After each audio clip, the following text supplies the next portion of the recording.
Hello everybody, my name is Namish. तो आज हम लोग बात करने वाले हैं हमारी गंगा नदी के बारे में। तो आपको तो पता ही होगा, हमारा टॉपिक चल रहा है भारत की नदियां।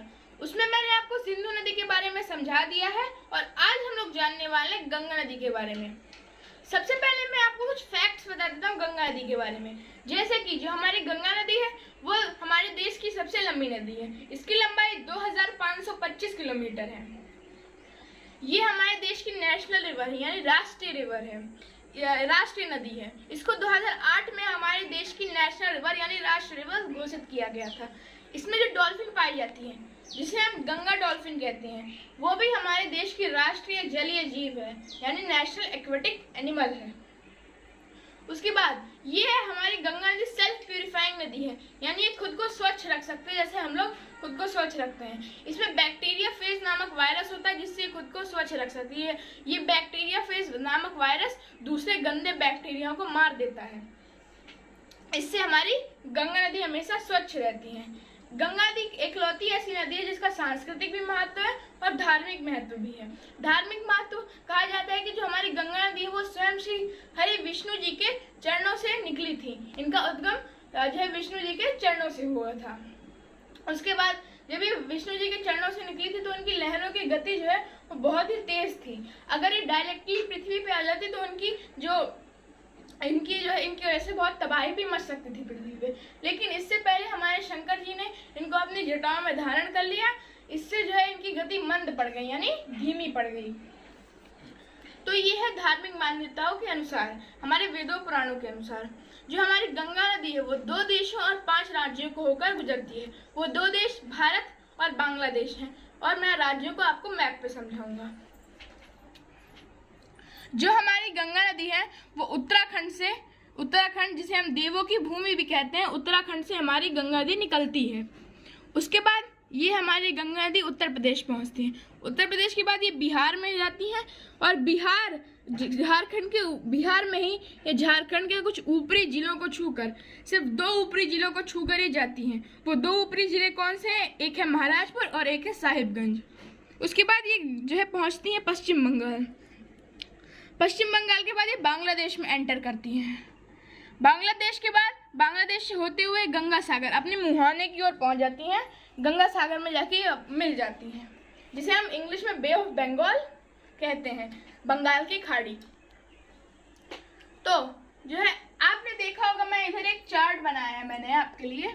मैं आपको इसी चार्ट के ऊपर समझाऊंगा। इसको मैंने बहुत ही मेहनत और कोशिशों के बाद बनाया है। इसी चार्ट के ऊपर मैं आपको समझाने वाला हूँ।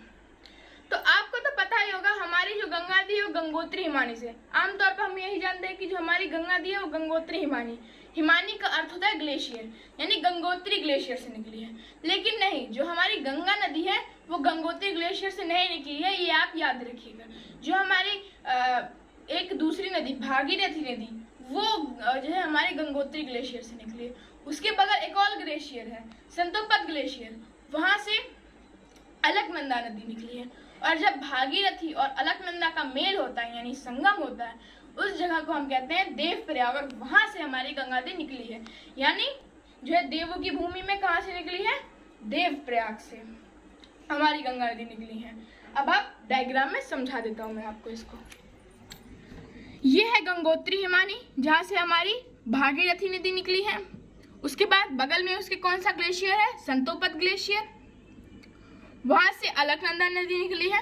फिर आके इन दोनों का मेल हुआ है देवप्रयाग में। देवप्रयाग में ये दोनों मिल गई हैं एक साथ, एक दूसरे से ये लोग देवप्रयाग में मिल गई हैं और यहीं से हमारी गंगा नदी निकली है। अलकनंदा की कुछ सहायक नदियां हैं, हम चलिए उनको भी जान लेते हैं, क्योंकि जो है इनका भी इस्तेमाल हुआ है हमारी गंगा नदी को बनाने के लिए। अलकनंदा की पहली जो सहायक नदी है वो है धौली गंगा। धौली गंगा और अलकनंदा जहाँ मिलती है उस जगह को हम कहते हैं विष्णुप्रयाग। उसके बाद जो दूसरी सहायक नदी है वह नंदाकिनी, और नंदाकिनी और अलकनंदा का जहाँ मेल होता है उस जगह को हम कहते हैं नंदप्रयाग। उसके बाद तीसरी जो नदी है वो है पिंडार नदी। पिंडार नदी और अलकनंदा का जहाँ संगम होता है उस जगह को हम कहते हैं कर्णप्रयाग। उसके बाद केदारनाथ से एक नदी निकलती है मंदाकिनी नदी। मंदाकिनी और अलकनंदा का जहाँ संगम होता है उस जगह को हम कहते हैं रुद्रप्रयाग। अगर आपको मंदाकिनी नदी नहीं याद हो रही तो आप ऐसे याद रख सकते हैं, जैसे कि जो शंकर जी ने अपनी जटाओं में उनकी जो है गति को मंद किया था, तो अब ऐसे मंद सबसे मंदाकिनी याद रख सकते हैं। केदारनाथ शिव जी का तो मंदिर है, आप देख सकते हैं। यहाँ पे धौली गंगा है, धौली गंगा आके अलकनंदा से मिल गई है, उस जगह को हम कहा है देवप्रयाग, सॉरी विष्णुप्रयाग। उसके बाद नंदाकिनी नदी है, नंदाकिनी और अलकनंदा का मेल हुआ है, उस जगह को हम कह रहे हैं नंदप्रयाग। उसके बाद पिंडार नदी है, पिंडार नदी और अलकनंदा का जहाँ मेल हुआ है उस जगह को हम कहते हैं कर्णप्रयाग। उसके बाद केदारनाथ से एक नदी निकली है मंदाकिनी नदी, और मंदाकिनी और अलकनंदा का जहाँ मेल हुआ है उस जगह को हम कहते हैं रुद्रप्रयाग। तो ये 5 प्रयाग हैं, तो ये 5 प्रयाग हो गए हैं। सबसे पहला प्रयाग विष्णुप्रयाग, दूसरा प्रयाग नंदप्रयाग, तीसरा प्रयाग कर्णप्रयाग, चौथा प्रयाग रुद्रप्रयाग, 5वां प्रयाग देवप्रयाग। और इन 5 प्रयागों की हमारे हिंदू धर्म में बहुत सारी मान्यता है। तो अब देवप्रयाग के आगे से हम गंगा नदी का सफर जानने वाले हैं। अब हम इसको गंगा नदी बोल सकते हैं। अब देवप्रयाग से इसका मतलब इनका उद्गम स्थल क्या हुआ, उत्तराखंड के देवप्रयाग से निकली है।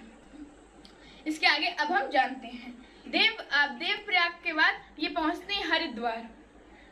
देवप्रयाग के बाद ये पहुंचती है हरिद्वार, और हरिद्वार में ही सबसे पहले मैदानी भाग में भी पहुंचती हैं। अभी तक ये पहाड़ों से निकल रही थी, आप देख रहे थे, ये अभी तक पूरे पहाड़ों के एरिया से निकल रही थी, और फिर हरिद्वार में सबसे पहले ये मैदानी भाग में प्रवेश करती हैं।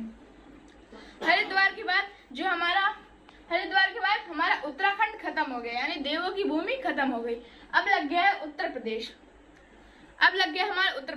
उत्तर प्रदेश में हमारी गंगा नदी कन्नौज पहुंचती है। तो ऊपर से एक नदी, उत्तराखंड से एक नदी रामगंगा नाम की नदी आके गंगा नदी से मिल जाती है उत्तर प्रदेश की कन्नौज में। अब देख लीजिए,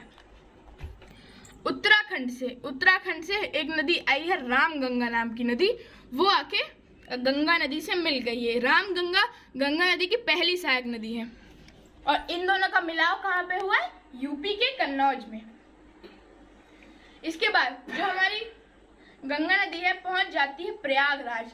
प्रयागराज तो आप जानते होंगे त्रिवेणी संगम है, जिसमें कौन कौन सी 3 नदियां मिलती हैं, गंगा यमुना सरस्वती। यहीं पे हमारा महाकुंभ हुआ था थोड़े महीनों पहले ही। महाकुंभ जो 144 साल में सिर्फ एक बार आता है। इसमें जो है जो सरस्वती की धारा लुप्त रहती है, तो हमें उसके बारे में कोई जानकारी नहीं है, लेकिन यमुना नदी को हम देख सकते हैं अपनी खुली आंखों से। यमुना नदी को हम देख सकते हैं, और प्रयागराज में इन दोनों का संगम होता है, यमुना और गंगा का। यमुना नदी वो है यमुनोत्री हिमानी, यानी यमुनोत्री ग्लेशियर। ये गंगोत्री ग्लेशियर के बगल में ही है यमुनोत्री ग्लेशियर, वहां से हमारी यमुना नदी निकलती है। यमुना नदी को हम कालिंदी नदी भी कहते हैं। पहले ये देख लीजिए, यमुना नदी को हम कालिंदी नदी भी कहते हैं। यमुनोत्री से हमारी यमुना नदी निकलती है। इसकी देख रहे होंगे कुछ सहायक नदियां भी हैं, इसको भी हम जानेंगे, क्योंकि ये हमारी गंगा की भी सहायक नदियां हुई। जो सबसे पहली सहायक नदी है वो है चंबल, जो कि मध्य प्रदेश के इंदौर से निकलती है। चंबल नदी जो है वो मध्य प्रदेश के इंदौर से निकलती है। फिर जो दूसरी नदी है वो है बेतवा नदी। बेतवा नदी विंध्य पर्वत मध्य प्रदेश से हमारी बेतवा नदी निकलती है और आके यमुना नदी में मिल जाती है। फिर तीसरी और आखिरी जो सहायक नदी है यमुना की, वो है केन नदी। वो कैमूर पहाड़ी से, ये भी मध्य प्रदेश में स्थित है, कैमूर पहाड़ी से हमारी जो है केन नदी निकलती है। ये तीनों नदी मध्य प्रदेश से ही निकलती हैं। अब हम डायग्राम में समझ लेते हैं, चलिए। एक नदी है चंबल नदी, जो है इंदौर, मध्य प्रदेश के इंदौर से निकली है चंबल नदी। फिर विंध्य पर्वत से एक नदी निकली है बेतवा नदी। फिर केन नदी जो कैमूर पहाड़ी मध्य प्रदेश से निकली है। तो ये कुछ नदियां हैं जो यमुना की सहायक हैं। तो अब हम बढ़ जाते हैं आगे। तो अब हमारे गंगा नदी आगे पहुंच जाती है गाजीपुर। जो यमुना नदी है वो जो है गंगा नदी की सबसे लंबी सहायक नदी है, ये भी मैं आपको बता देता हूँ। इसके बाद हमारी जो गंगा नदी है वो पहुंच जाती है गाजीपुर पहुंच जाती है। तो गाजीपुर में उत्तर प्रदेश के पीलीभीत फुलहर झील से एक और नदी गोमती नदी आती है। गोमती नदी निकलती है। गोमती नदी एक बहुत ही स्पेशल नदी है, क्योंकि इसी के तट पर हमारा जो नवाबों का शहर, जो यूपी की कैपिटल है लखनऊ, वो भी गोमती नदी के तट पर स्थित है। और गोमती और गंगा का मिलाव कहाँ पे होता है? तो ये होता है गाजीपुर में। अब हम डायग्राम में देख लेते हैं। तो ये जो गोमती नदी है वो कहाँ से निकलती है? पीलीभीत फुलहर झील से। पीलीभीत फुलहर झील से ये गोमती नदी निकलती है। फिर इसी के तट पर हमारा लखनऊ शहर स्थित है। इसी के तट पर लखनऊ शहर स्थित है। गोमती नदी और गंगा नदी का संगम कहाँ होता है? गाजीपुर में। इसके बाद गाजीपुर के बाद जो हमारी जो है उत्तर प्रदेश भी खत्म हो जाता है। इसके बाद लग जाता है बिहार। बिहार लग जाता है। अब तो सबसे पहले ये हमारी गंगा नदी छपरा पहुंचती है। तो नेपाल से दो नदियां, काली और कर्णाली। काली नदी को भारत में शारदा नदी कहते हैं और कर्णाली नदी को भारत में घाघरा नदी कहते हैं। और ये दोनों का मिल जाती हैं एक साथ में और फिर एक नदी बनती है जिसे हम घाघरा नदी कहते हैं। और घाघरा नदी और गंगा नदी का संगम होता है बिहार के छपरा में। अब देख लेते हैं डायग्राम में। एक नदी है काली नदी और एक नदी है कर्णाली नदी। इन दोनों का मेल हुआ है। इन दोनों को भारत में काली नदी को कहा जाता है शारदा नदी और जो है कर्णाली नदी को कहा जाता है घाघरा नदी। इन दोनों का मेल हुआ है, फिर एक नदी घाघरा नदी बन गई है। घाघरा नदी और गंगा नदी का जहाँ संगम हुआ है उस जगह को हम कहते हैं छपरा। बिहार का छपरा में इन दोनों का संगम हुआ है। उसके बाद हम पहुंच जाते हैं पटना। अब हम लोग खान सर के यहाँ पहुंच गए हैं, यानी बिहार की राजधानी पटना हम लोग पहुंच गए हैं। अब पटना पहुंच गए हम लोग। तो नीचे से एक नदी, अमरकंटक पहाड़ियों से एक नदी सोन नदी। अमरकंटक पहाड़ी कहाँ स्थित है? ये मध्य प्रदेश और छत्तीसगढ़ के छत्तीसगढ़ के बॉर्डर पे स्थित है अमरकंटक पहाड़ी। वहां से एक नदी सोन नदी निकली है। आप देख लीजिए, एक सोन नदी है जो अमरकंटक पहाड़ी से निकली है। अमरकंटक पहाड़ी से सोन नदी निकली है और आके गंगा नदी के साथ मिल गई है बिहार के पटना में। फिर आ जाता है सोनपुर। फिर नेपाल से एक नदी गंडक नदी आके सोनपुर में गंगा नदी के साथ मिल जाती है। फिर जो एक और नदी आती है कोसी नदी, ये भी नेपाल से आती है। कोसी नदी और गंडक नदी को मैं आपको साथ में डायग्राम में समझा दूंगा। कोसी नदी भी नेपाल से निकलती है और आ जाती है भारत में ये जो है कुर्सेला जगह पे गंगा नदी के साथ संगम करती है। ये भी बिहार में, कुर्सेला भी बिहार में स्थित है। और कोसी नदी को बिहार का शोक कहा जाता है, क्योंकि इसी के कोसी नदी की वजह से हर साल बिहार में बाढ़ आ जाती है, क्योंकि कभी भी अपना रास्ता चेंज कर लेती है और इसकी वजह से बाढ़ आ जाती है। अब हम समझ लेते हैं। सबसे पहली जो नदी है गंडक नदी, वो आके गंगा नदी से मिल गई है सोनपुर में। फिर कोसी नदी जिसे बिहार का शोक कहा जाता है, वो आके गंगा नदी से मिल गई है कुर्सेला में। कुर्सेला के बाद हमारा बिहार भी खत्म हो जाता है। इसके बाद लग जाता है पश्चिम बंगाल। अब आप सोचेंगे कि इसमें झारखंड का नाम नहीं आया। झारखंड के सिर्फ ऊपरी दो जिलों को ही छूकर गुजरती। ऊपरी दो जिले कौन से हैं? महाराजपुर और साहिबगंज। ऊपरी सिर्फ दो जिलों को छूकर ये नदी गुजरती है। फिर पश्चिम बंगाल लग जाता है। पश्चिम बंगाल में हमारी गंगा नदी पहुंचती है फरक्का बैराज। तो जो है दार्जिलिंग की पहाड़ियों से एक नदी आती है महानंदा नदी, वो फरक्का बैराज में गंगा नदी के साथ मिल जाती है। अब हम डायग्राम में समझ लेते हैं। दार्जिलिंग की पहाड़ियों से एक नदी निकल रही है जिसे हम कहते हैं महानंदा नदी निकल रही है और आके फरक्का बैराज में गंगा नदी के साथ मिल जाती है। फिर आप देख रहे होंगे, अब इसको मैं आपको डायग्राम में समझाऊंगा क्योंकि ये थोड़ा कॉम्प्लिकेटेड है। आप समझ लीजिए। जो है हमारी जो गंगा नदी है वो दो धाराओं में बढ़ गई है। एक ये जो है धारा बांग्लादेश जा रही है। ये बांग्लादेश जा रही है और ये जा रही है पश्चिम बंगाल जा रही है। और जो है पश्चिम बंगाल में गंगा नदी को हुगली नदी कहते हैं। हुगली नदी भी एक बहुत ही जो स्पेशल नदी है, क्योंकि इसी के तट पर हमारा कोलकाता शहर स्थित है। इसी के तट पर पश्चिम बंगाल की राजधानी कोलकाता शहर भी इसी के तट पर स्थित है। कोलकाता शहर इसी के तट पर स्थित है। इसकी एक सहायक नदी भी है दामोदर नदी।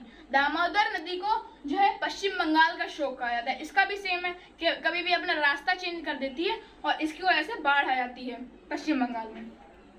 फिर ये जो नदी गई है ये भी गंगा नदी है, लेकिन ये जो चली गई है बांग्लादेश में। बांग्लादेश में गंगा नदी को पद्मा नदी कहते हैं। बांग्लादेश में गंगा नदी को पद्मा नदी कहते हैं। और फिर यहाँ से एक नदी इधर साइड से ब्रह्मपुत्र नदी, जिसे भारत में ब्रह्मपुत्र नदी कहते हैं, वो आई है। आप इधर देख सकते हैं ब्रह्मपुत्र नदी। ब्रह्मपुत्र नदी, मैं आपको ब्रह्मपुत्र की वीडियो में ब्रह्मपुत्र के बारे में समझा दूंगा, ये कहाँ से यहाँ पे पहुंची है ये नदी। ब्रह्मपुत्र नदी आई है, जहाँ ब्रह्मपुत्र को बांग्लादेश में जमुना नदी कहते हैं। ये दोनों नदी आई हैं। और फिर बांग्लादेश की एक और नदी मेघना नदी, इन तीनों का संगम हुआ है, यानी गंगा नदी, जिसे बांग्लादेश में पद्मा नदी कहते हैं, और जो है बांग्लादेश में जिसे पद्मा नदी कहते हैं, और जो है जो ब्रह्मपुत्र नदी, जो जिसे बांग्लादेश में जमुना नदी कहते हैं, और बांग्लादेश की एक और नदी मेघना नदी। इन तीनों का संगम हुआ है, फिर एक नदी मेघना नदी बनी है, और फिर ये जाके गंगा सागर में मिल गई, यानी बंगाल की खाड़ी में जाके ये मिल गई हैं हमारी ये जो है मेघना नदी। और यही जो है एक डेल्टा बनाती है। यही नदी एक डेल्टा बनाती है, जो दुनिया का सबसे बड़ा डेल्टा है, सुंदरबन डेल्टा। डेल्टा की वीडियो मैं आपको डेल्टा के लिए एक अलग वीडियो में बता दूंगा। तो आज की वीडियो के लिए बस इतना ही। तब तक अब मिलेंगे अगले वीडियो में। तब तक के लिए नमस्कार।